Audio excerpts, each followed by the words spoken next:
Atos capítulo 2, versículo 42. A palavra do Senhor diz assim: e perseveravam na doutrina dos apóstolos e na comunhão, no partir do pão e nas orações. Em cada alma havia temor, e muitos prodígios e sinais eram feitos por intermédio dos apóstolos. Todos os que creram estavam juntos e tinham tudo em comum. Vendiam as suas propriedades e bens, distribuindo o produto entre todos, à medida que alguém tinha necessidade. Diariamente perseveravam unânimes no templo, partiam o pão de casa em casa e tomavam as suas refeições com alegria e simplicidade de coração, louvando a Deus e contando com a simpatia do povo. Enquanto isso, acrescentava-lhes o Senhor dia a dia os que iam sendo salvos. Queridos, o objetivo dessas 3 mensagens é mostrar para você como o cristianismo é relacional. Não existe como falar de cristianismo sem falar de relacionamento. O cristianismo fala do Deus que é o Deus todo-poderoso, onisciente, onipresente, onipotente, completo em si mesmo, que decidiu se relacionar com o homem. O cristianismo fala de um Deus absoluto, completo, perfeito, sem necessidade nenhuma, mas que decidiu se tornar homem como nós, sofrer como homem, morrer numa cruz, tudo por uma coisa, que se chama relacionamento. Quando nós entendemos que Deus é amor, isso fala de relacionamento. Então não tem como tirar relacionamento do cristianismo. Quando a gente olha para esse texto breve, que na verdade é um resumo, Lucas está aqui resumindo como a igreja primitiva nasceu, se desenvolveu e se moveu.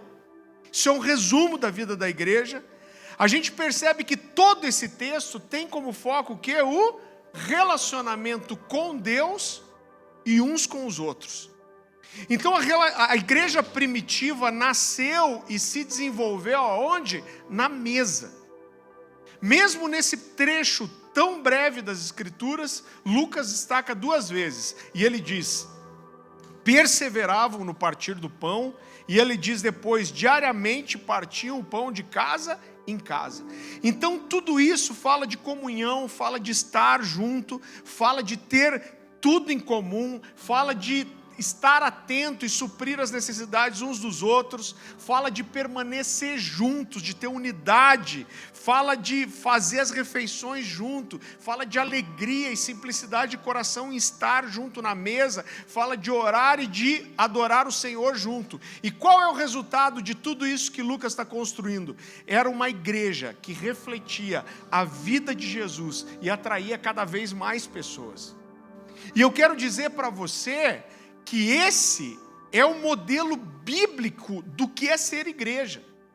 Então, quando nós nos afastamos disso, a gente se afasta do relacionamento, a gente se afasta da mesa, a gente está, na verdade, abrindo mão e se distanciando do modelo bíblico do que é ser igreja. É claro que algumas coisas, elas mudam, elas se adaptam, nós desenvolvemos estratégias, nós temos modelos e talvez desenvolvemos estrutura para facilitar isso. Agora a gente precisa entender que o objetivo da estrutura é servir a igreja e nunca a igreja servir a estrutura. Mas a base da igreja é o relacionamento com Jesus e o relacionamento uns com os outros. E apesar da gente ter estrutura, apesar da gente ter modelo, apesar da gente ter estratégia, essa base, esse fundamento não pode mudar. Nós não podemos, presta atenção nessa frase, a gente não pode, como cristãos e como igreja, substituir o valor da mesa por nenhuma outra coisa. Não existe nada que possa entrar no lugar. Agora, infelizmente, muitas vezes a gente tem edificado como igreja instituições incríveis. Eu estava nessa viagem conversando com algumas pessoas que foram visitar algumas igrejas americanas. Eu não quero falar mal disso. Mas assim, falam de estruturas e coisas tão gigantescas como dos rapazes que estavam conversando comigo falou: a estrutura lá é faraônica. Mas muitas vezes, para desenvolver uma estrutura gigantesca, incrível, sensacional, a gente precisa abrir mão da igreja para isso. Então a gente tem ganho a instituição e tem perdido a igreja. Agora, é claro que eu não sou ingênuo a ponto de defender que a gente não pode ter nenhum tipo de organização, não devemos nos organizar. É claro que não. Existe um nível de organização que é responsável, que é prudente, que é necessário, que é indispensável. Então eu lembro que quando a gente locou esse lugar aqui, a gente levou acho que 1 mês e meio para abrir, para começar a ter reunião. Por quê? Porque a gente não podia abrir, não queria fazer reunião aqui sem ter uma licença de bombeiro primeiro. Então existem licenças que precisam ser tiradas, a gente paga imposto, a gente presta contas para a Receita Federal, a gente contrata serviço, a gente tem um funcionário aqui na igreja de meio período, a gente tem conta em banco, a gente tem um CNPJ, mas a igreja nunca deveria se tornar uma empresa. Então, quando você olha para uma família, você vê que um pai, ele tem responsabilidades que são práticas, que são civis. Então, alguém que é um pai de família, esse cara precisa trabalhar, ele precisa trazer sustento para casa, ele precisa trazer alimento para casa. Esse pai, ele precisa pagar imposto, esse pai precisa pagar luz, precisa pagar água. Esse pai de família, ele precisa registrar os seus filhos legalmente quando eles nascem. Agora, eu quero dizer para você que uma família nunca vai ser uma empresa. Existem responsabilidades civis, existe uma organização, existem necessidades práticas. Agora eu quero dizer para você que um pai nunca vai prover alimentação e educação para os filhos, porque isso está previsto na lei, irmão. Eu já vi pastores dando palavra de oferta e lendo um texto bíblico que fala: fazei prova de mim se eu não abrir as comportas do céu e não derramar as mais ricas bênçãos. E isso é verdade, eu não quero tirar a grande verdade desse princípio, a gente acabou de falar disso. Mas eu vejo as pessoas lendo isso e batendo na mesa, falando assim: se Deus prometeu, Ele vai ter que cumprir, porque Ele é fiel à sua palavra. E Ele é fiel à sua palavra, sim. Agora, em primeiro lugar, nenhum pai dá boas coisas para o seu filho, porque está previsto na Constituição. Você já viu um pai dizendo assim: não, eu mudei agora meu filho para uma outra faculdade particular, porque eu achei que era mais interessante, e eu compro roupa para ele, ou alimento para ele, porque a Constituição me exige. Nenhum pai vai fazer isso. Os pais dão boas dádivas para os seus filhos, porque os pais são pais, e os pais se realizam em fazer o bem para os seus filhos. Os pais fazem isso pelos filhos e pelas esposas, porque são filhos e a esposa. São esposas? Não dá, né? Em nome de Jesus, vou até falar.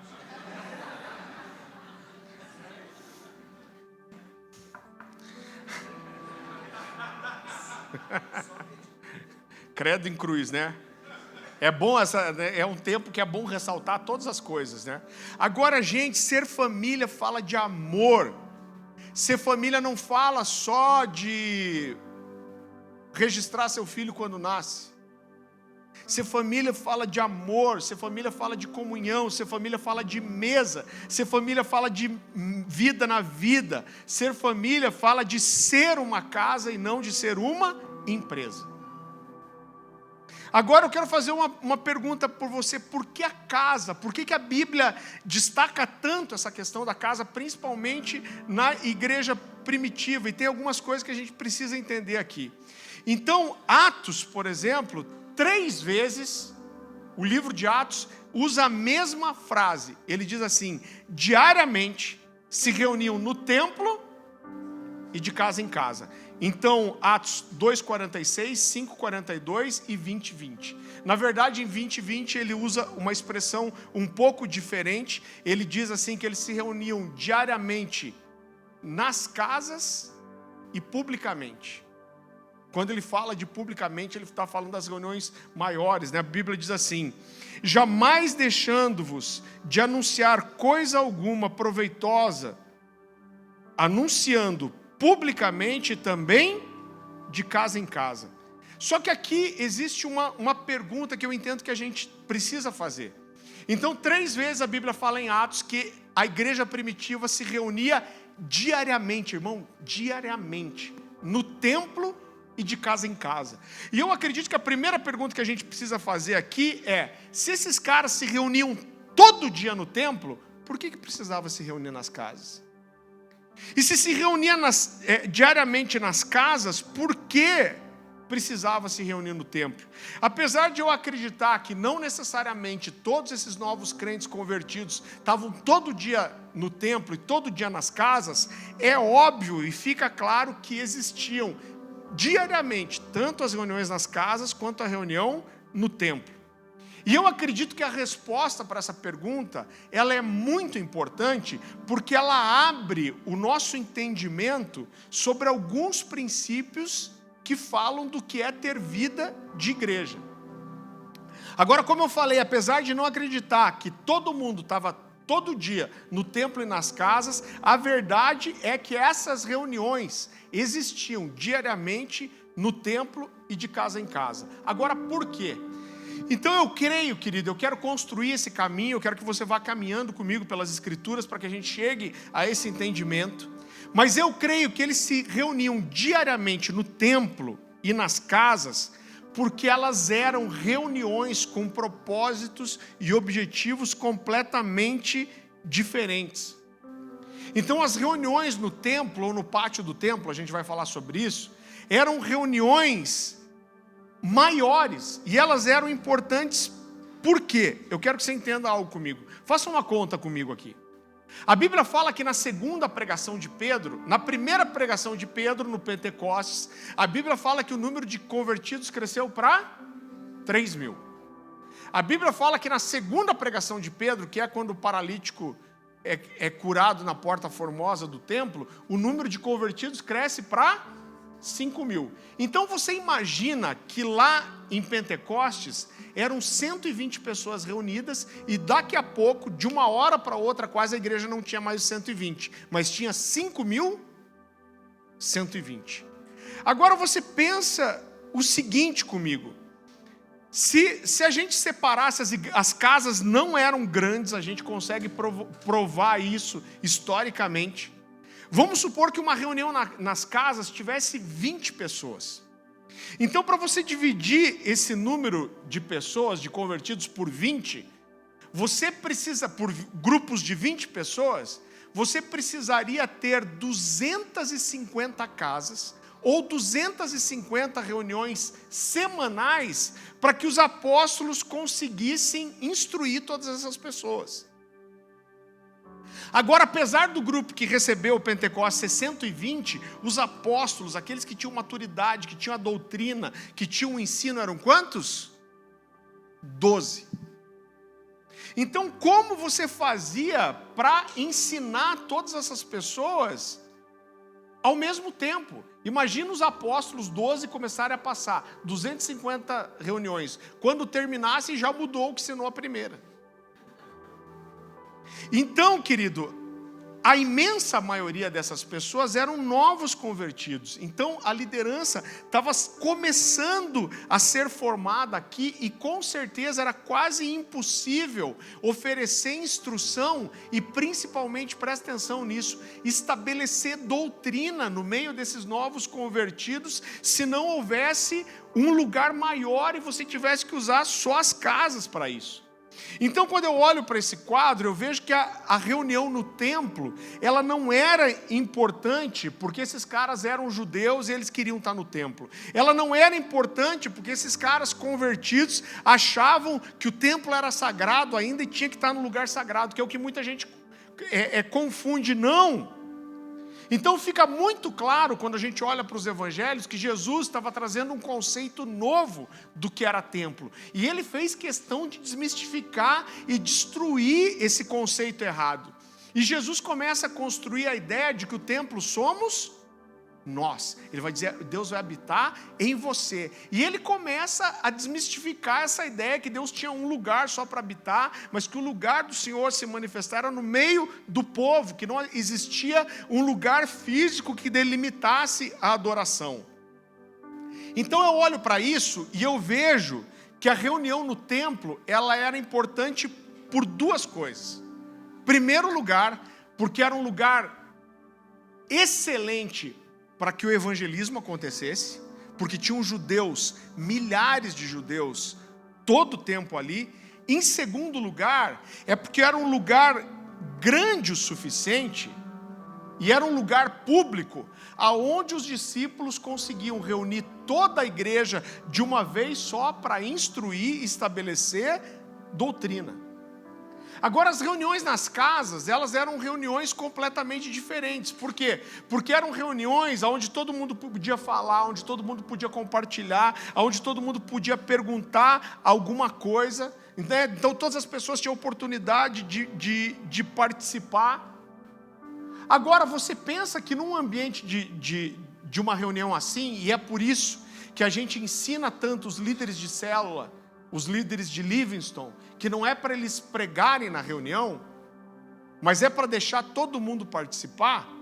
Não precisa fazer muita conta para você entender que você estabelecer doutrina e ensino numa reunião onde todo mundo pode levantar a mão, você vai levar a vida inteira para ensinar alguma coisa.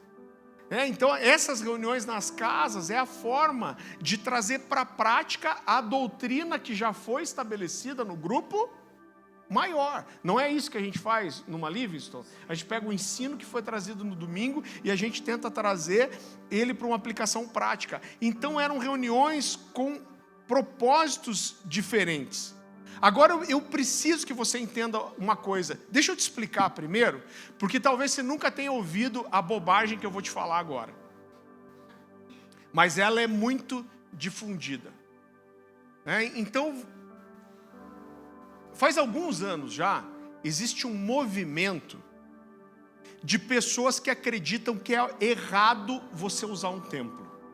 Então elas dizem que esse modelo de igreja, já vi coisas do tipo, esse modelo onde só um fala, os outros ouvem, está falido, isso não é igreja, a verdadeira igreja se reunia nas casas, o templo não é isso, a gente não precisa de igreja, e essas pessoas se autodenominam igrejas orgânicas. Eu não sei o que a gente é para eles, igreja sintética, inorgânica, igreja química, não sei o que é. Mas eles dizem que eles são igreja orgânica. E para mim, irmão, eu quero dizer para você, eu não teria problema nenhum com alguém que acha que tem que só se reunir nas casas. Apesar de eu entender que essas pessoas perdem alguma coisa, como o que a gente está tendo aqui agora, principalmente em relação a estabelecer doutrina e adorar juntos, celebrar juntos. Então eles perdem isso. Mas eu acredito que uma igreja pode se mover assim só nas casas? Acredito, então esse não é o problema. O problema é quando eu quero achar que todo mundo que faz diferente de mim está errado. E eu quero mostrar para você que a igreja primitiva não era a igreja só nas casas, mas era a igreja nas casas e no templo. Só que quando você começa a ensinar isso, a primeira coisa que as pessoas começam a bater, elas começam a dizer para você, mas o templo não era sagrado. Mas não é isso. Mas você acha que eles estavam no templo porque eles eram judeus e o templo não era lugar de adoração mais para eles. Eu sei, criatura. Então a gente precisa entender o quê? Essas pessoas não se reuniam no templo porque achavam que o templo era um lugar santo onde eles precisariam estar. Vamos entender uma coisa. Em primeiro lugar, essas pessoas não se reuniam dentro do templo. Por quê? Porque dentro do templo só o sacerdote podia entrar. Então, na verdade, ninguém tinha acesso a esse lugar. Então, eles se reuniam no pátio do templo. O que era o pátio do templo? O templo era construído e ele era murado e existia um pátio mesmo. Uma área muito grande externa que era conhecida, a parte leste do templo. A gente está falando daquele templo que está até hoje lá em Jerusalém. A parte leste do templo era conhecida como pórtico ou pátio de Salomão. Por quê? Porque esse templo ele foi destruído, ele foi reconstruído pelo rei Herodes. Só que acreditava-se que a parede leste do templo, parede leste, oeste para leste, então o meu leste oeste de vocês, não, estou brincando. É melhor a gente não falar de... Quando eu acerto direita e esquerda, eu já estou bem contente, então eu queria falar de... A parte leste do templo, acreditava-se, ela tinha uma parede antiga, e acreditava-se que aquela parede era os restos ainda do templo que Salomão levantou. Então eles reconstruíram o templo, mas aproveitaram essa parede, que ninguém tem certeza absoluta, mas que eles acreditavam que era parte do templo que Salomão levantou. Então eles se referiam a esse pátio como o pórtico de Salomão. E existiam algumas coisas, queridos, que colaboravam muito para que eles tocassem um número muito grande de pessoas ao mesmo tempo. Então eu quero dizer para você que eles não se reuniam no pórtico de Salomão porque eles queriam adorar no templo. Não era isso. O que nós podemos dizer é que essas pessoas se aproveitaram, esses primeiros cristãos, se aproveitaram da estrutura do templo, que era uma estrutura muito boa, era uma estrutura ampla e era uma estrutura pública. Então, como era esse templo? A parede do templo aqui, a que a gente está se referindo, que dava para o pátio, tinha cerca de 8 metros de altura, e ela tinha uma espécie de como chama aquele que cobre esse beiral aqui? Um beiral. Ela tinha uma espécie de uma cobertura que era revestida de madeira. Então, os estudiosos e os arquitetos reforçam isso, que aquela estrutura grande, aquela parede, a altura que tinha, a cobertura de madeira, fazia uma espécie de uma concha acústica. Então alguém falando alto, de costas para a parede, tinha sua voz amplificada a ponto de um grupo de até 5.000 pessoas conseguirem ouvir todas ao mesmo tempo quem estava falando. Então o motivo desses homens se reunirem nesse lugar é simplesmente porque muitas pessoas podiam ouvir o que era falado e os apóstolos podiam ensinar e estabelecer doutrina ao mesmo tempo. Então agora toda vez que eu começo a falar sobre isso, e eu já discuti com muita gente da tal da igreja orgânica, e agora está na moda, né? Alimento orgânico, ovo caipira. Toda vez que eu falo isso, essas pessoas costumam dizer assim: eles não se reuniam como igreja, eles se reuniam no pátio do templo para evangelizar. E eu quero dizer para você que a Bíblia é muito clara sobre isso, eu demorei para entender isso. Você está me entendendo? Então essas pessoas tentam desconstruir a ideia de que um lugar maior de reunião é certo, eles querem dizer, não pode ter reunião maior. Então, mas daí a gente diz, não, mas em Atos diz que o pessoal se reunia no pátio do templo. Mas não era como igreja, eles estavam lá para evangelizar. E eu quero mostrar para você, biblicamente, que isso não é verdade. Então, como eu falei para você, Atos dos Apóstolos fala 3 vezes que eles se reuniam no templo e de casa em casa. Só que todas as vezes que eles falam, o texto fala disso, e nenhuma vez está falando de evangelismo. Está falando sobre a vida da igreja, está falando sobre a vida comunitária da igreja, está falando sobre como a igreja vivia, se desenvolvia, se relacionavam. Agora, eles evangelizavam no templo? Eu quero dizer para você, sem dúvida nenhuma, com certeza eles evangelizavam, mas era só isso? Eu quero mostrar para você biblicamente que não era só isso. Vá comigo para Atos capítulo 5.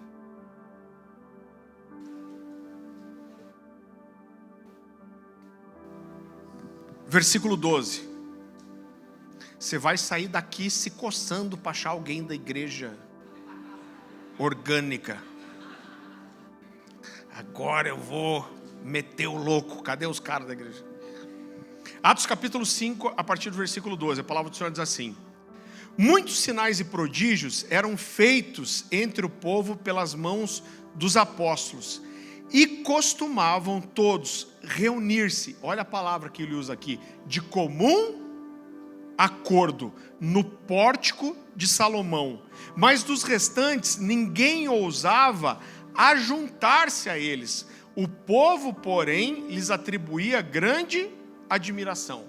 Então, em primeiro lugar, quando Lucas diz aqui, costumavam a reunir-se todos os dias de comum acordo, para mim fica muito claro que isso fala muito mais da igreja se reunindo como igreja em concordância do que uma ação evangelística. Concorda comigo?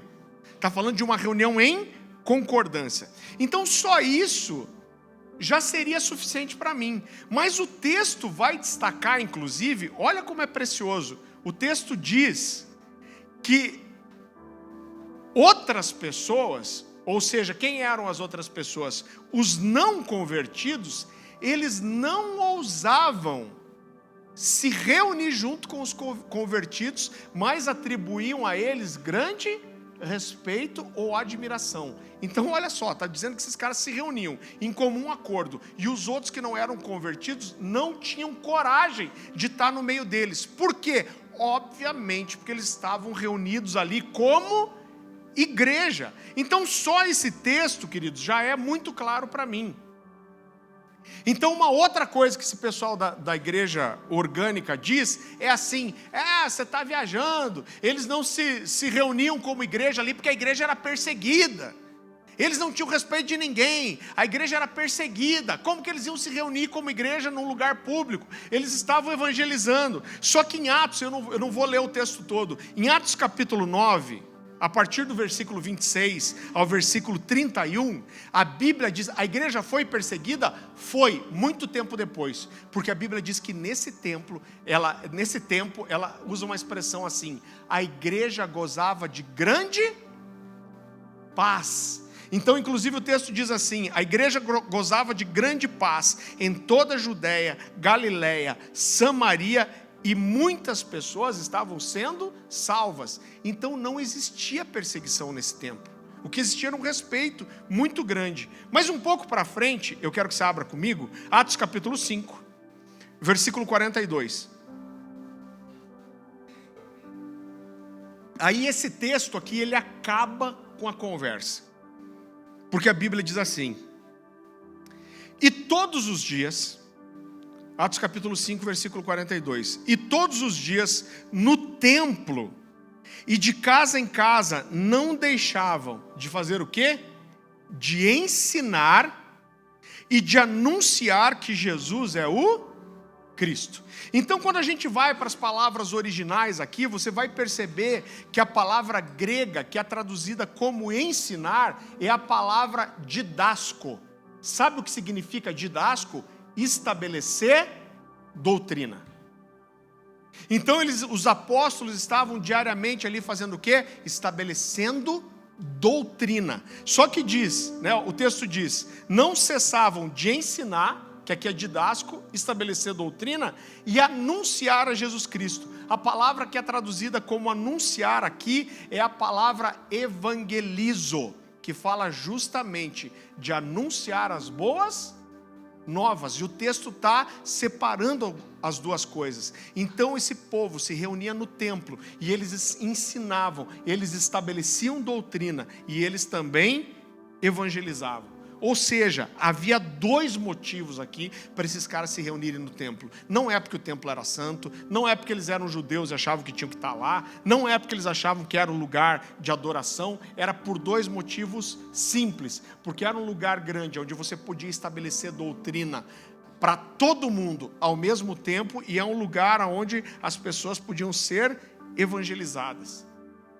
Então, a igreja se reunia nas casas, mas depois eles se reuniam todos juntos para receber instrução dos apóstolos.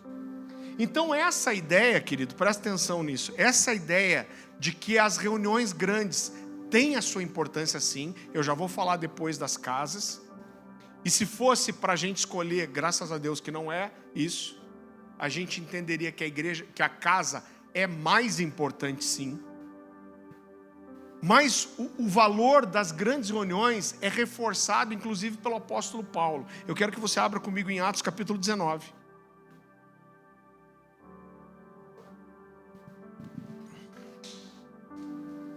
Atos capítulo 19, a partir do versículo 8.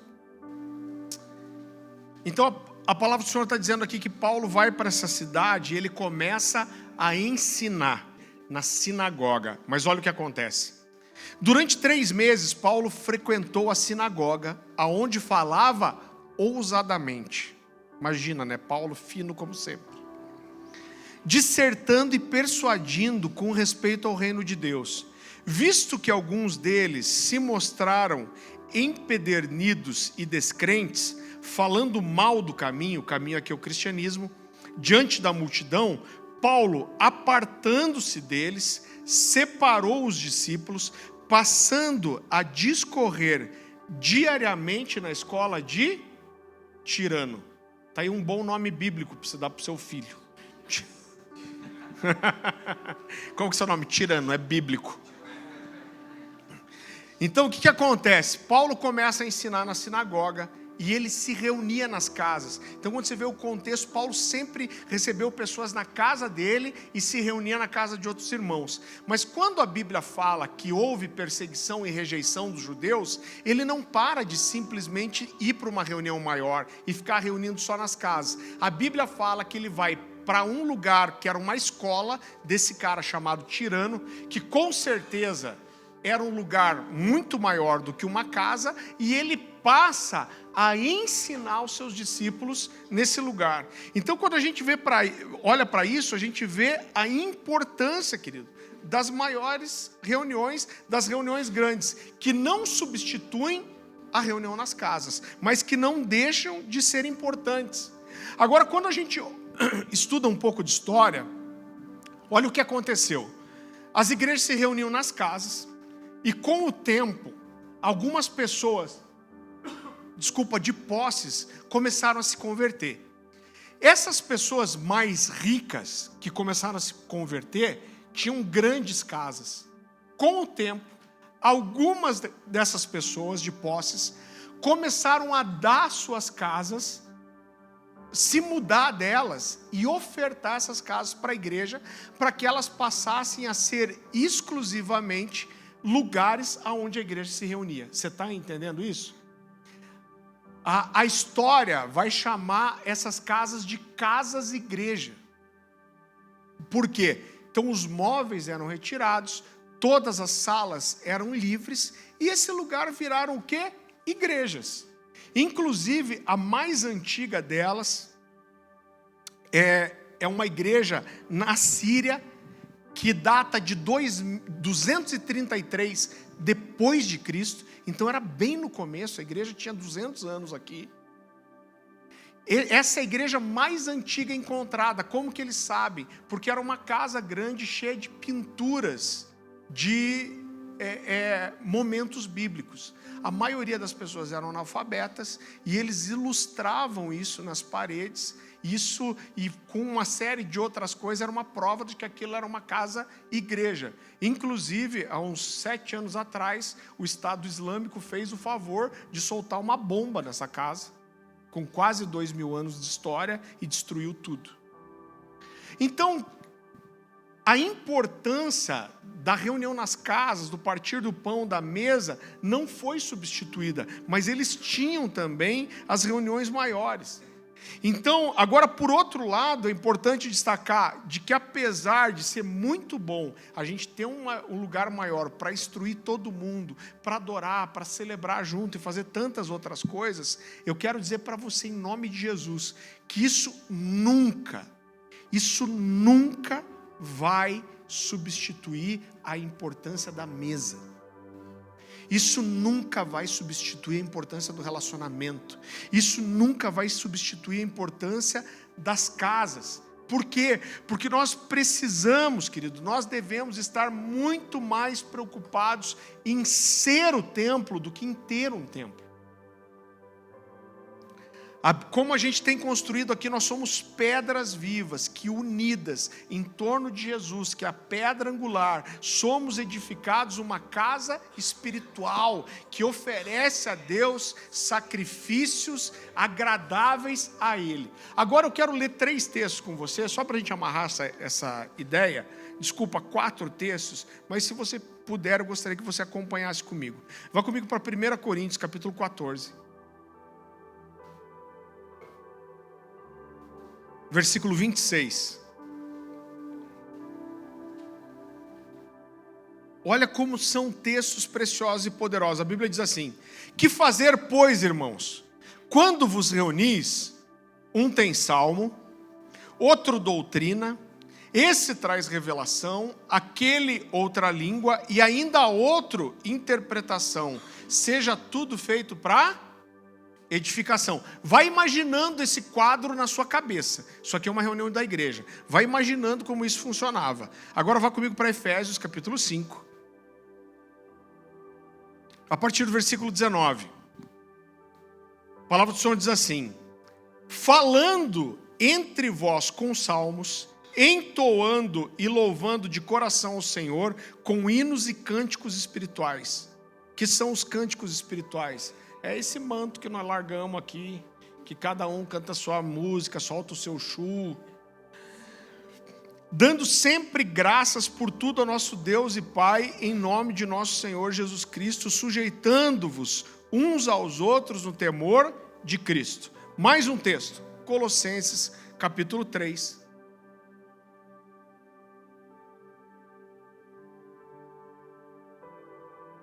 Versículo 16, a palavra do Senhor diz assim: habite ricamente em vós a palavra de Cristo, e instruí-vos e aconselhai-vos mutuamente em toda sabedoria, louvando a Deus com salmos e hinos e cânticos espirituais, com gratidão em vosso coração. E o quarto e último, Hebreus capítulo 10. Esse é um texto muito conhecido. Eu quero inclusive corrigir uma coisa nele aqui, que se ensina no meu entendimento errado. Hebreus capítulo 10, versículo 24. Diz assim: consideremo-nos também uns aos outros para nos estimularmos ao amor e às boas obras. Não deixemos de congregar-nos como é costume de alguns, antes façamos admoestações, e tanto mais quanto vedes que o dia se aproxima. Então, quando a gente olha para esses 4 textos aqui que falam da vida da igreja, inclusive esse texto de Hebreus, que é usado para reforçar tanto a ideia de não deixar de congregar no templo, quando eu olho para esses textos, para o que está dizendo que era feito aqui, isso se encaixa muito mais no que era uma reunião numa casa do que era numa reunião no templo. Porque é esse partilhar, você não precisa abrir, mas vamos ver algumas coisas que falam. Olha, um tem salmo, outro tem doutrina, outro tem revelação, outro tem língua, outro tem interpretação. Depois ele fala, falando entre vocês com cânticos, entoando hinos. Ele fala de sujeitar uns aos outros em amor. Depois ele fala de se aconselhar mutuamente. Ele fala de cantar em cânticos espirituais. Depois ele fala de considerar uns aos outros, estimular uns aos outros em amor. Irmão, isso não é ambiente, não é o tipo de coisa que acontece no ambiente de reunião grande, mas de reunião nas casas. Então todos esses textos falam de ser igreja, falam de congregar, mas de congregar na casa. Então a gente precisa entender que a vida da igreja, ela parte da casa para o templo e não o contrário. Eu ouvi falar esses dias de uma igreja. A gente não quer ser os 9.000 do reino, dizer aos outros como devem fazer. Cada um vai prestar contas para Deus aquilo que entendeu biblicamente e anda em cima da revelação que tem. Mas alguém me comentou de uma igreja e falou: não, lá é assim, você tem que primeiro estar no culto grande para depois eles deixarem você ir para uma reunião nas casas. Eu falei: gente, que loucura, gente. A igreja acontece não é no templo, a igreja acontece na casa. E aí, 1, 2, 3 vezes por semana, a gente se reúne juntos. E a igreja se reúne para adorar, celebrar o Senhor e receber doutrina. Mas a vida da igreja acontece na casa. Eu vou dizer para você, a gente nem deveria usar a expressão templo. A gente fala, né? A gente se reúne no templo.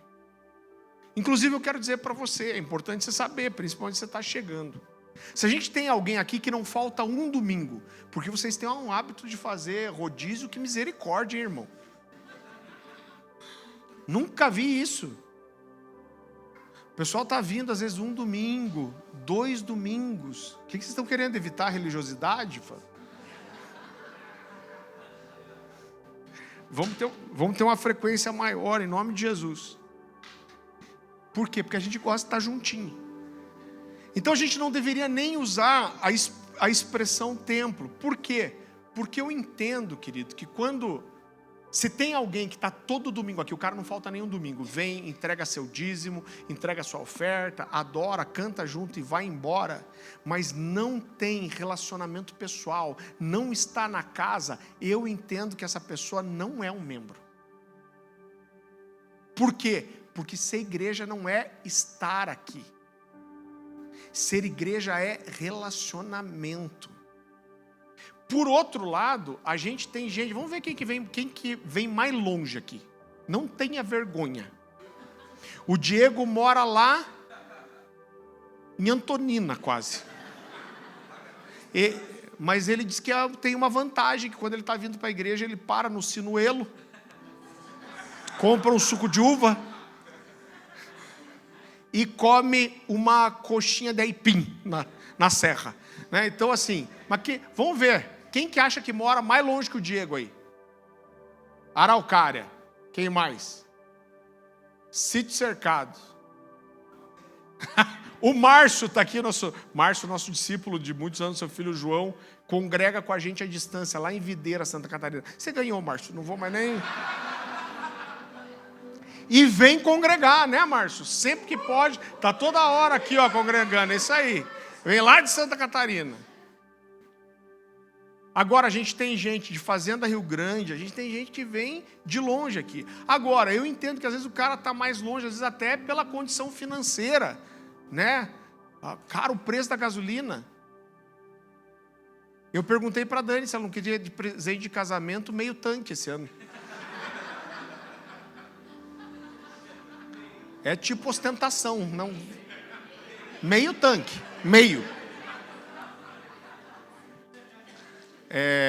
Tanque cheio só nas decimais. 10 anos de casamento, 20, 30. Até me perdi, fico falando bobagem nele. Então, lembrei. Então tem gente que mora longe, às vezes até a gasolina está cara mesmo. O cara fala, pastor, eu não consigo estar toda semana aqui no culto de domingo. Mas eu sou acompanhado, eu presto conta da minha vida, eu abro meu coração, eu me exponho, eu confesso pecado e eu tenho relacionamento. Para mim, esse cara vir uma vez cada 6 meses no domingo, não é para vir também, não é isso que eu estou falando. Eu entendo que esse cara é um membro da igreja. Por quê? Porque isso é relacionamento. E por isso que é tão triste às vezes o contexto das megas igrejas que a gente tem hoje, porque o cara senta na última fileira, nunca tem relacionamento com ninguém, mas ele fica com a impressão errada de que ele está congregando. Agora, congregar, fazer parte da igreja, é ser discipulado, é ter um pastoreamento efetivo, é ter um acompanhamento próximo, e isso não acontece no domingo, gente.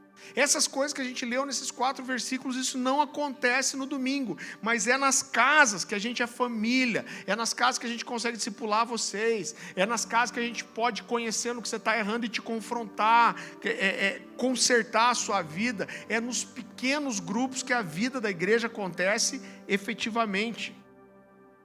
A vida da igreja parte das casas para as grandes reuniões, a vida da casa acontece na casa.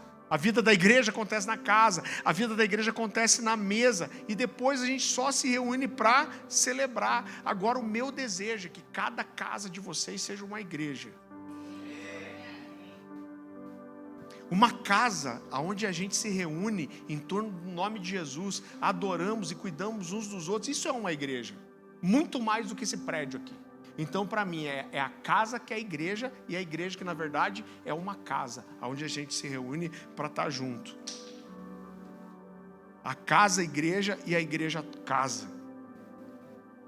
Agora, é tão interessante que a verdade da mesa, a cultura da mesa, é uma coisa tão importante, querido, e que está sendo distorcida. Como dizia um pastor amigo meu, ele dizia assim, olha, quando o diabo não consegue esfriar uma coisa, às vezes ele queima. Então eu vejo que existe um movimento tão grande, hoje está na moda falar de mesa, então tudo é mesa. né? Então eu faço um grupo aqui de 20 pastores e dou uma palestra, eu falo isso aqui é mesa. Vou ter uma mesa com os pastores. Mesa pinóia nenhuma.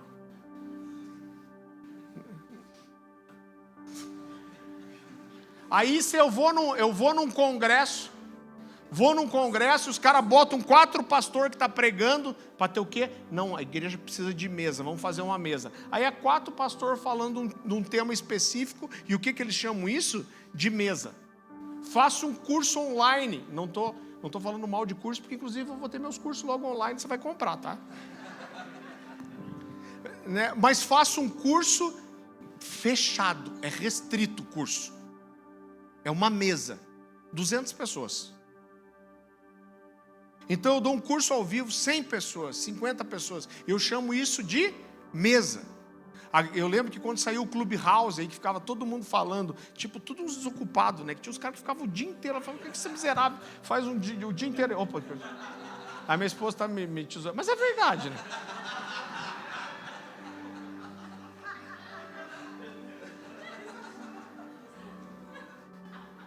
Eu olhava cheio de coisa, gente para atender, problema, coisa administrativa da igreja. Olhava, os caras entravam no Clubhouse de manhã, de noite, o cara estava lá ainda. Falei, vou mandar um currículo para essa igreja aí. Dá para ficar o dia inteiro batendo papo só? E chama de mesa. Irmão, eu quero dizer, os cursos são bons. Você reunir 20 pastores numa sala para dar um treinamento, para dar uma ministração, é bom, é útil, é bênção. Tem o seu objetivo, é um monte de coisa boa, só não é mesa. Sabe por quê? Porque a gente tem uma tendência muito feia de institucionalizar tudo. Então uma coisa que era para ser uma revelação, um entendimento de um princípio de mesa, que faz parte do cristianismo, o que eu faço? Eu monto um curso, chamo de mesa. Vem para a mesa, 500 pessoas online junto. Isso não é mesa. Por quê? Porque a mesa fala de vida na vida. Fala de eu expor a minha vida para você expor sua vida para mim. E nós dividimos a vida de Jesus junto. De nós partilharmos a nossa vida e a vida de Jesus uns com os outros. Mesa fala de ser família, irmão. Agora você sai daqui para jantar, você vai no Madalosso ali, aleluia. Coco bambu, glórias. Você vê que o nível de glória vai aumentando. Agora tem 100 pessoas na mesa lá. Você tem relacionamento com essas 100 pessoas? É lógico que não. Você tem relacionamento com quem está ali sentado na sua frente, que você está expondo sua vida, que você está dividindo, abrindo sua história. E isso exige exposição, isso exige amizade, isso exige, como a Débora falou, aliança, compromisso, isso exige entrega, isso exige cuidado, isso exige amor, e isso exige tempo de construção.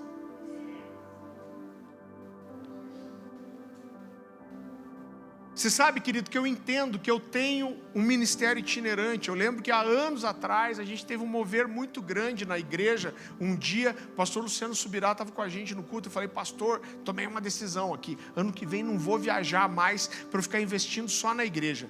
E eu achei que ele ia ficar super contente. E ele olhou para mim e falou assim, não faça isso. Eu falei, credo, pastor. Por quê? Não estou fazendo muito direito o negócio aqui? Ele falou, cara, você tem um chamado, você não pode negligenciar uma parte do que Deus chamou para você. Então eu entendo, o meu coração é reduzir mais, é ser cada vez mais específico nas minhas viagens. Agora eu entendo, querido, e é muito precioso você viajar, você tocar outras igrejas, você derramar uma porção que você tem que eles não têm.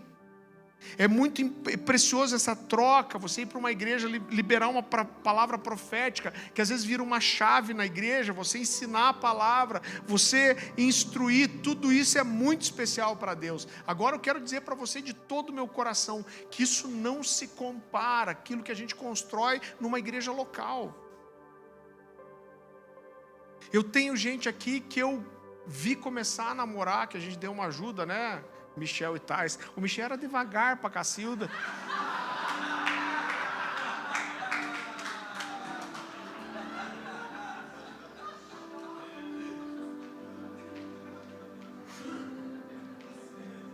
Mas deu certo.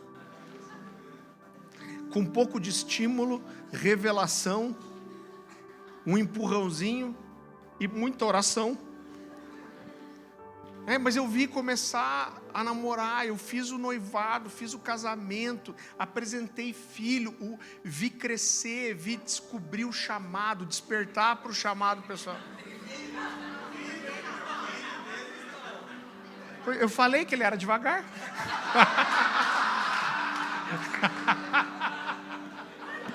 Mas também vem quicando, né?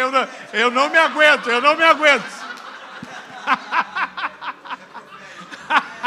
Em vez dele ficar quietinho, né, gente? Você consegue, Michel, a gente acredita em você.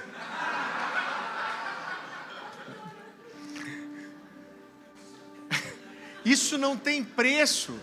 Quantas pessoas aqui, a gente tem gente que está com a gente aqui há 12, 13, quantos anos a gente conhece a Carol? Desde 17 anos. Nossa!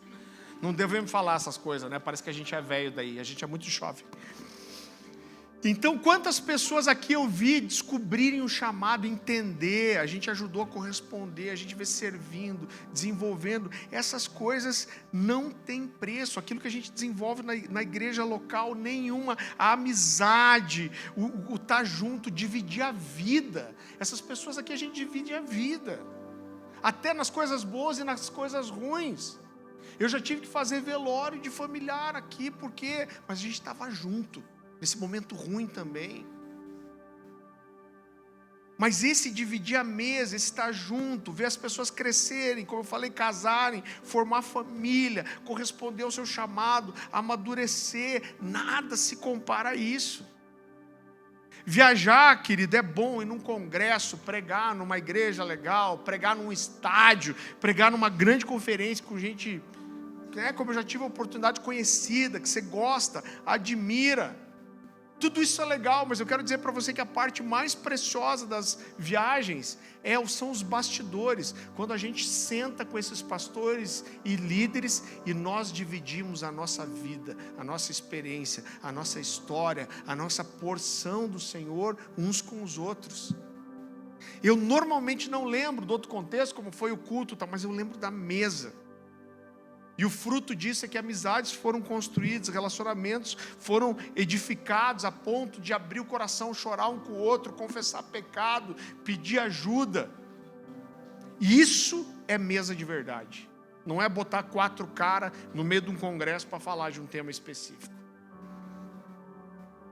Agora, os pastores, muitas vezes são pessoas que estão cercadas de gente, mas são solitários. E você sabe o que a psicologia diz? Se vocês não sabem, a Dani é psicóloga. Eu casei com uma psicóloga porque achei que era mais barato que pagar terapia e saiu bem mais caro.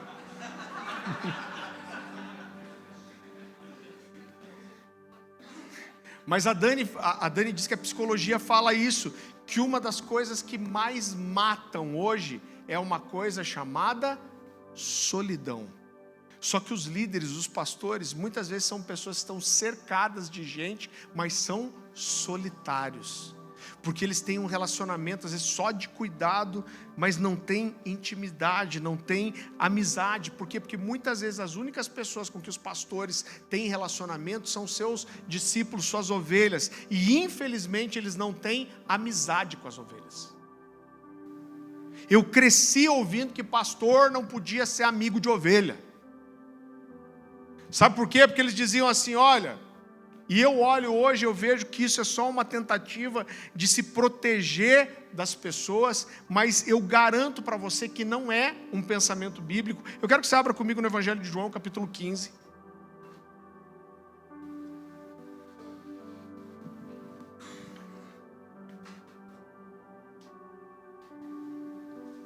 Evangelho de João, capítulo 15. Jesus está falando com os discípulos. E ele diz assim: já não vos chamo servos, porque o servo, olha como essa frase é importante, não sabe o que faz o seu senhor. Ele está dizendo assim, o servo, ele não sabe o que o seu Senhor faz. Mas tenho-vos chamado amigos, porque tudo quanto ouvi do meu Pai vos tenho dado a conhecer. Então o que Jesus está dizendo aqui é: eu divido a minha vida com vocês. Vocês sabem o que eu faço, vocês sabem o que eu penso, vocês me conhecem, vocês estão na minha casa, vocês estão na minha mesa, vocês estão na minha vida. Eu divido com vocês o que o Pai fala comigo. Vocês têm feito parte da minha vida. E pelo menos 6 vezes nos evangelhos, Jesus chama os seus discípulos de amigos. Eu acho que eu falei semana passada. Meus discípulos são gente da minha casa, que abre a geladeira, que tem liberdade, que o Gustavo chega lá em casa, ele põe o tênis, ele já tem uma manha, ele põe o tênis para respirar do lado de fora da janela, fecha a janela. Mas o que é isso? É amizade, é liberdade. Eu não consigo entender você formar liderança sem ter isso, irmão. E é muito precioso, porque eu vejo os discípulos dele fazendo a mesma coisa. Por favor, quando vocês forem na casa do Gustavo, tira o tênis e bota para fora da janela.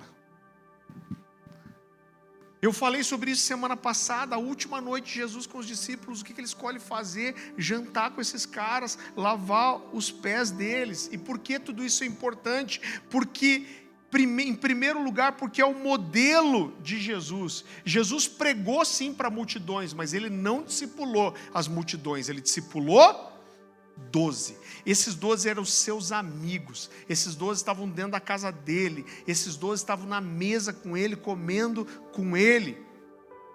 Agora, Jesus nos mandou reproduzir isso, reproduzir o que ele fez. E a grande comissão de Jesus não é só ir para o mundo e pregar o evangelho, mas é pregar o evangelho e fazer discípulos. Como que Jesus fez discípulos? Na mesa, junto, em casa. Sabe qual é a diferença? Porque se Jesus tivesse feito um curso de coaching,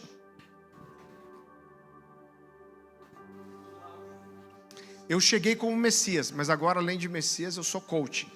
Então eu ia discipular 12, mas eu resolvi fazer uma escola com 1000 alunos, porque 12 é muito pouco. Meu ministério é 3 anos e meio. Depois eu vou ser crucificado e vou ao Pai. E aí eu peguei uma sacada, aprendi com os coaches aí. Então, em vez de discipular 12, eu vou fazer um curso aqui e a gente vai ensinar 1000. Se Jesus tivesse feito isso, depois de 3 anos e meio, ele podia ter 1000 alunos, mas ele não teria 12 discípulos. Porque discípulo você faz na mesa. E mais uma vez, eu não estou pregando contra a escola, gente. A gente tem escola aqui amanhã, inclusive, eu vou dar aula, você devia vir. Agora, Jesus pregou, ele ensinou multidões, mas ele discipulou 12. Sabe por quê? Porque estabelecer regras é fácil. Agora, criar uma cultura é um desafio muito grande. O que Jesus fez com aqueles homens foi ensinar o coração dele. Lembra que a gente falou semana passada? Pedro, vou lavar seu pé. De jeito nenhum o Senhor vai lavar meu pé. Pedro, se eu não lavar seu pé, você não tem parte comigo. Sabe o que ele queria dizer? Você não entendeu o meu coração. Você não pegou o meu DNA, você não pegou a essência, você não entendeu. Ensinar um modelo é fácil. Agora, dividir um coração é trabalhoso, exige tempo, exige investimento, exige intencionalidade. Ensinar como fazer é fácil, irmão. Como que você multiplica uma célula? Não, uma Livingston. Você faz assim, não, a regra é essa, funciona desse jeito, e se faz isso. Funciona. Eu estava conversando com um líder aí, um cara, sei lá da onde, gente. Um cara que entrou em contato, um pastor, entrou em contato pela internet com a gente. Está falando, pastor, a gente fez um grande erro na igreja. A gente pegou um modelo desse de visão celular aí, e ele falou, eu vim com tudo, regaçando na igreja. Sabe o que aconteceu? Em 3 meses, a igreja era 4 ou 5 vezes maior. Por quê? Modelo, método, ensinou um jeito de fazer. O que aconteceu? Do mesmo jeito que chegaram, foram embora depois. Por quê? Porque ensinar como fazer é fácil. Agora ensinar o porquê nós fazemos, aí não é tão fácil. Ensinar o coração certo para fazer, aí é outra história. Então nós temos líderes aqui que são discípulos nossos há mais de 10 anos. Então todo esse tempo dentro da nossa casa, a gente comeu junto. Eles sabem como a gente vive, eles conhecem as nossas qualidades, conhecem os nossos defeitos. Sabe por quê? É tão desafiador isso, porque aparentar ser um homem de Deus no púlpito é fácil, irmão. Agora, o que me atesta como um pregador, como um homem de Deus, não é o que eu faço no período entre eu subir no púlpito e descer, mas é o que eu faço entre descer e subir de volta. Então essas pessoas que estão na nossa casa, elas conhecem os nossos defeitos, e tem bastante. Eu posso até dividir com você, se você quiser. A gente tem bastante defeito. Esses caras que estão aqui, eles conhecem os nossos defeitos. Eu sou intenso, sanguíneo, é difícil. Eu não queria conviver comigo. A gente é barulhento, a gente tem 3 filhos pequenos. Todo vizinho que muda para o lado de casa, eu não sei porquê, mas muda com frequência. As pessoas saem de lá.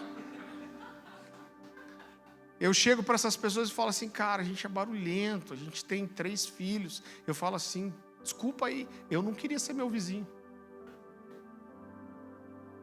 Então eu não sei você, mas eu tenho conflitos comigo, com a minha natureza, adâmica, que eu tento vencer dia a dia. E tem dia que eu queria sair de mim, que eu estou de mal comigo. Você já quis sair de dentro de você? Já orei chorando, Deus, queria sair de dentro de mim. Eu não me aguento mais. Não queria ser assim. Agora, esses caras estão com a gente, essas caroas também.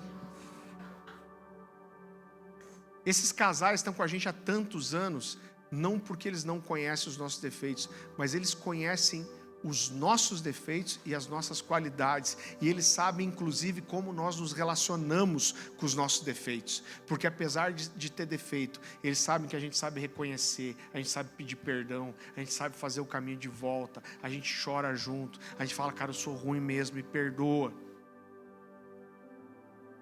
Tenha misericórdia de mim, cara, eu sou ruim mesmo, eu preciso de Jesus.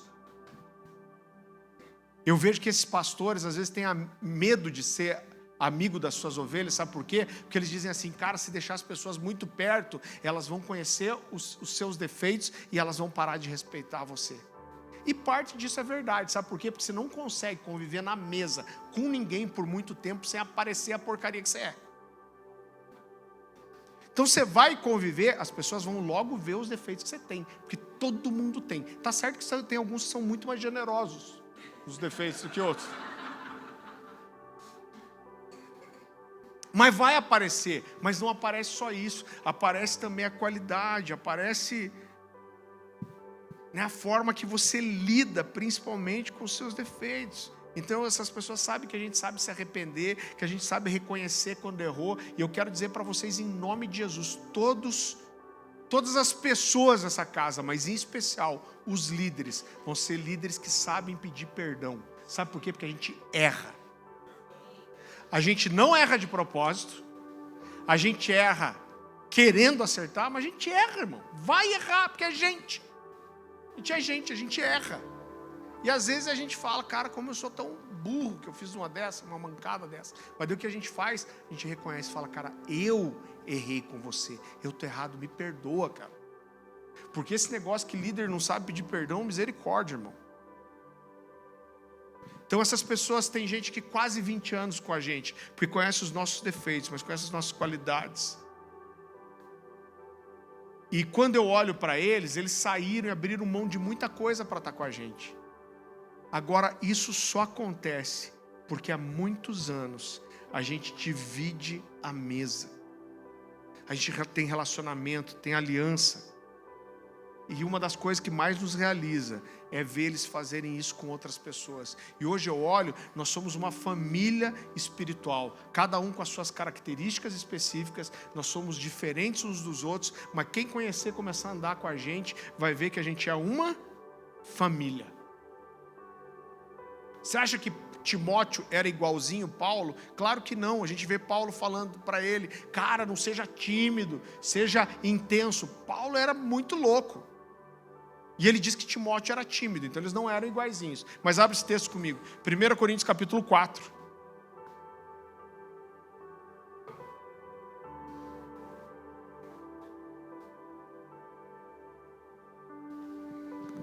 Versículo 14. A palavra do Senhor diz assim: não vos escrevo essas coisas para vos envergonhar, pelo contrário, para vos admoestar como a filhos meus amados. Porque ainda que tivessem milhares de preceptores ou de mestres em Cristo, não teríeis contudo muitos pais, pois eu pelo Evangelho vos gerei em Cristo Jesus. Admoesto-vos, portanto, que sejais meus imitadores. Agora olha o que ele diz depois disso. Por essa causa, ele está falando que vocês têm que me imitar. Por essa causa, vos mandei Timóteo, que é o meu filho amado e fiel no Senhor, o qual vos lembrará os meus caminhos. Outra versão diz, a minha forma de viver em Cristo, como por toda parte ensino em cada igreja. Então olha que poderoso, ele está dizendo assim, ó, Timóteo, quando ele chegar no meio de vocês, ele não vai lembrar vocês e não vai ensinar só o que eu ensino, mas ele vai lembrar vocês da minha maneira de viver. Sabe o que Paulo está falando? Timóteo tem o meu coração, Timóteo tem o meu DNA, Timóteo tem o meu coração para olhar, para fazer as coisas. Ele está dizendo, olha, eu sou o pai de vocês, nós somos uma família espiritual, e a gente precisa ter o mesmo coração, a gente precisa, apesar da identidade de cada um, a gente precisa ter o mesmo DNA. Abra comigo 1 Coríntios capítulo 1.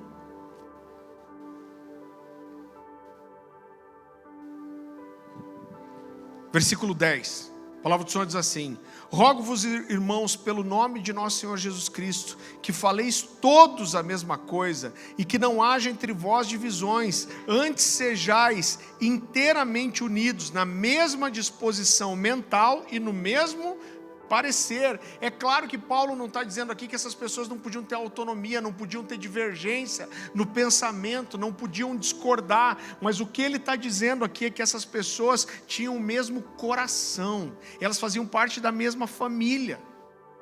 Se você olha meus filhos, eles são completamente diferentes um do outro, mas todo mundo olha e sabe que são os labatizinhos aqui, porque apesar das diferenças, eles têm muitas concordâncias.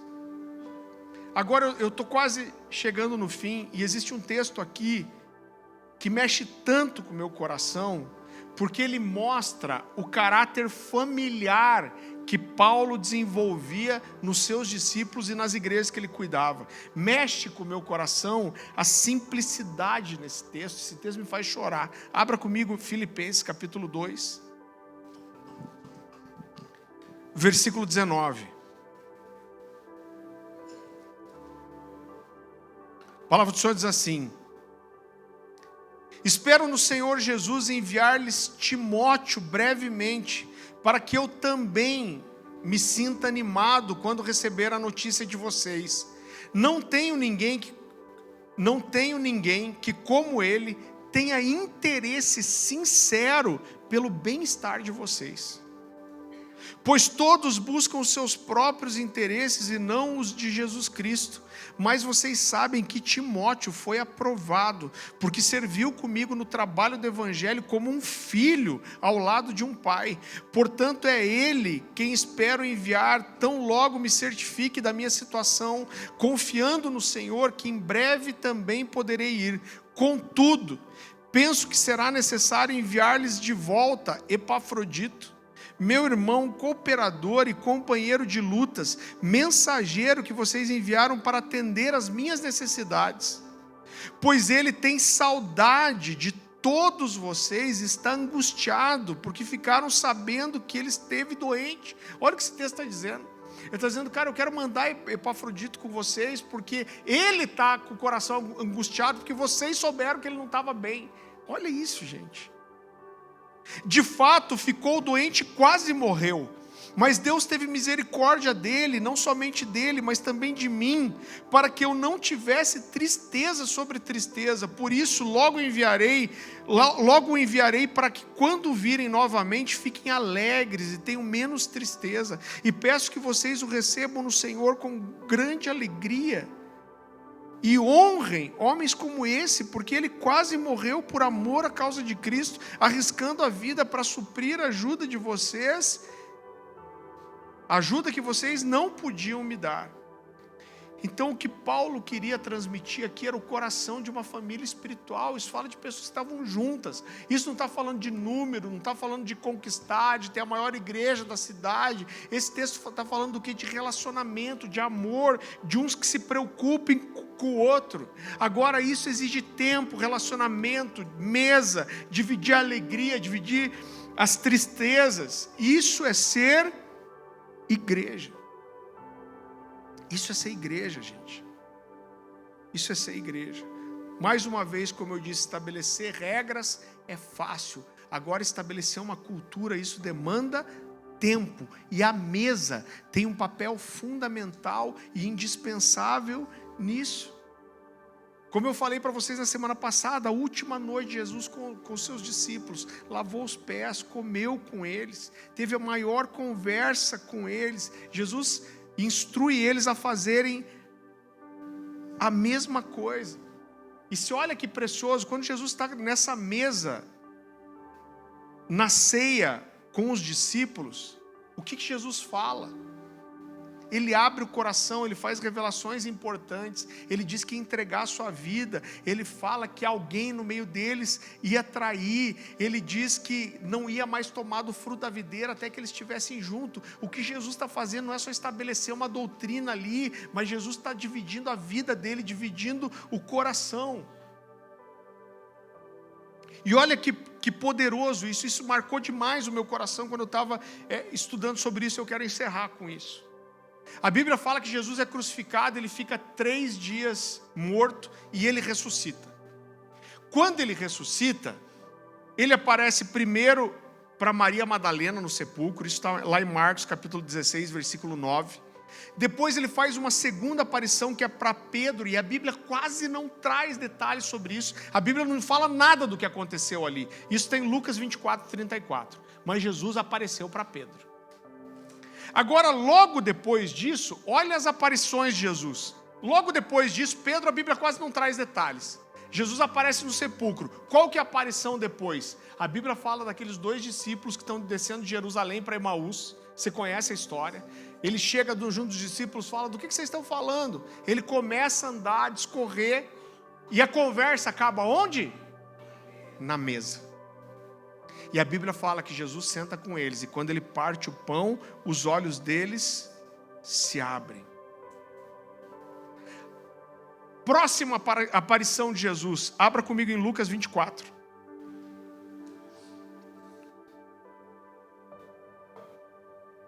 Versículo 36. Olha só. Jesus não tinha aparecido para os discípulos ainda, a não ser para aqueles discípulos no caminho de Emaús. Lucas 24, 36. Enquanto falavam sobre isso, estavam falando sobre o Senhor, o próprio Jesus apresentou-se entre eles e disse, paz seja com vocês. Eles ficaram assustados e com medo, pensando que estavam vendo um espírito. E ele lhes disse, por que vocês estão perturbados e por que se levantam dúvidas no coração de vocês? E aí Jesus diz assim, vejam as minhas mãos, os meus pés, sou eu mesmo. Toquem-me e vejam. Um espírito não tem carne nem osso, como vocês estão me vendo que eu tenho. Tendo dito isso, mostrou-lhes as mãos e os pés, e por não crerem ainda, tão cheios estavam de alegria e de espanto, ele lhes perguntou, vocês têm aqui algo para comer? Deram-lhe um pedaço de peixe assado, e ele comeu na presença deles. E disse-lhes, Foi isso que eu lhes falei enquanto ainda estava com vocês. Era necessário que se cumprisse tudo que ao meu respeito estava escrito na lei de Moisés e nos profetas e nos salmos. Então lhes abriu o entendimento para que pudessem compreender as escrituras. Agora, irmão, parece que Jesus voltou do Hades com fome, porque toda vez que ele aparece para os discípulos depois, ele aparece para comer com eles. Vá comigo para João 21. Logo depois disso, Jesus aparece de volta para os discípulos, e dessa vez os discípulos estão na praia, pescando, e a Bíblia fala que eles não estavam pegando nada. João 21, versículo 4. A palavra do Senhor diz assim: ao amanhecer, Jesus estava na praia, mas os discípulos não o reconheceram, e ele lhes perguntou: filhos, vocês têm algo para comer? E eles responderam que não. Ele disse: lancem a rede ao lado direito do barco e vocês encontrarão. Eles a lançaram e não conseguiam recolher a rede, tal era a quantidade de peixes. Vão um pouquinho para frente, 21:9. Diz assim: quando desembarcaram, viram ali uma fogueira, peixe sobre as brasas e um pouco de pão. Disse-lhe Jesus: tragam alguns pães que acabaram de pescar. Simão Pedro entrou no barco e arrastou a rede para a praia. Ela estava cheia, tinha 153 peixes grandes. Embora houvesse tantos peixes, a rede não se rompeu. E Jesus lhes disse: venham comer. Nenhum dos discípulos tinha coragem de lhe perguntar: quem és tu? Sabiam que era o Senhor. Jesus aproximou-se, tomou o pão e deu a eles, fazendo o mesmo com o peixe. Essa foi a terceira vez que Jesus apareceu aos seus discípulos depois que ressuscitou dos mortos. Queridos, eu olho para tudo isso e eu vejo que Jesus quer nos ensinar alguma coisa, e não é uma receita de peixe na brasa. O que Jesus quer nos ensinar aqui é um princípio de que a vida de Jesus e a vida cristã, ela é partilhada na mesa. Jesus aparece ressurreto, e ele sempre chega com esses caras quando eles estão comendo, e quando eles não estão comendo, ele pede comida. Então o cristianismo fala dessa simplicidade de partir o pão, de viver na mesa. A vida da igreja foi muito bom o que a gente teve ontem aqui. Mas a vida da igreja, ela não acontece nas conferências, a vida da igreja, ela não acontece no pseudo-templo. Todas essas coisas podem ser boas, mas elas não são a essência. A igreja vive e se move nas casas, na amizade, nos relacionamentos em torno de Jesus. E eu quero dizer que isso é uma decisão. E o objetivo dessa série de mensagens é isso, é levar você a entender que é uma decisão ter relacionamentos profundos, é uma decisão abrir a sua vida, é uma decisão amar quem está próximo de mim, é uma decisão me envolver, é uma decisão servir, é uma decisão abrir a minha casa, é uma decisão expor para os meus amigos os meus pecados, é uma decisão me tornar um discípulo. E eu quero dizer para você que essa decisão de ser igreja é uma decisão muito diferente de só frequentar uma igreja. São decisões quase que completamente diferentes. Agora, mais do que escolher uma igreja para frequentar, querido, é importante você decidir ser igreja. Inclusive, eu quero dizer para você que essa decisão de ser igreja, ela inclusive vai influenciar diretamente no tipo de igreja que você escolhe congregar.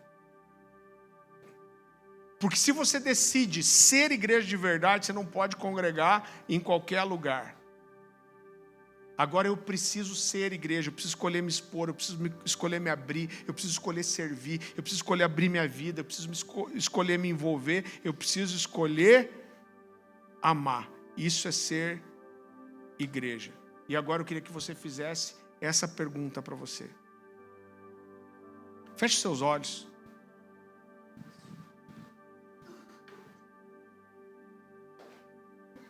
Eu quero que você faça esse exercício comigo, faça essas perguntas para você. Pergunte para você mesmo: eu sou igreja? O que dessas coisas sobre ser igreja está faltando para mim? Pergunta para você mesmo: eu quero realmente ser igreja? Alguém já disse que a salvação é o milagre de um momento, mas se tornar um discípulo vai exigir de você tudo que você tem.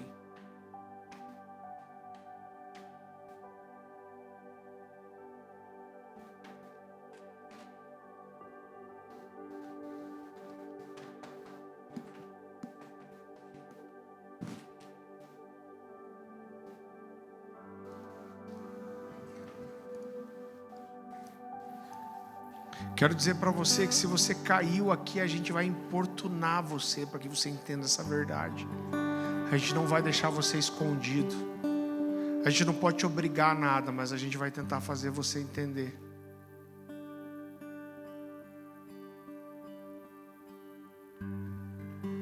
O que a gente está convidando para você nessa casa é para ter uma vida de relacionamento, de família, irmão. De ter gente perto de você.